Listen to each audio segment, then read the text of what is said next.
नमस्कार दोस्तों, राधा कृष्णा की पावन कथा के इस चौथे भाग में हम सुनेंगे राधा जी के जन्म और कृष्ण से उनके प्रथम मिलन की मधुर कहानी। तो चलिए शुरू करते हैं आज की कथा।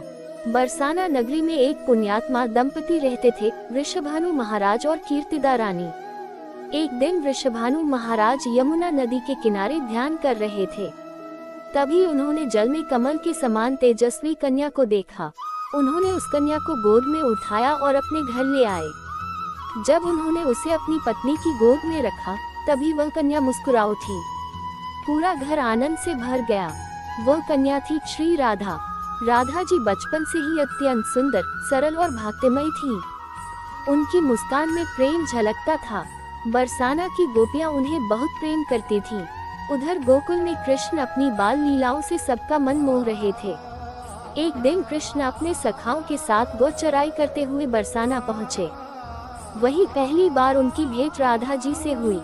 जैसे ही कृष्ण की बांसुरी की मधुर धुन वातावरण में गूंजी, राधा जी मंत्रमुग्ध हो गईं। कृष्ण ने मुस्कुराकर उन्हें देखा और वहीं से अनंत प्रेम की शुरुआत हो गई। धीरे धीरे राधा और कृष्ण का प्रेम पूरे ब्रज में प्रसिद्ध हो गया। ये प्रेम सांसारिक नहीं था, ये था आत्मा और परमात्मा का मिलन।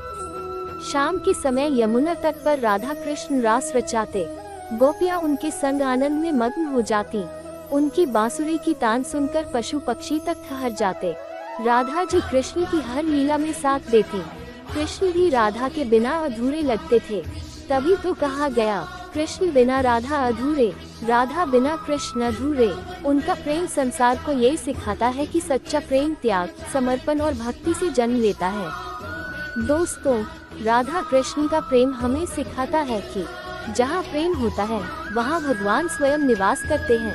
अगले भाग में हम सुनेंगे कृष्ण का मथुरा गमन और कंस वध की अद्भुत कथा।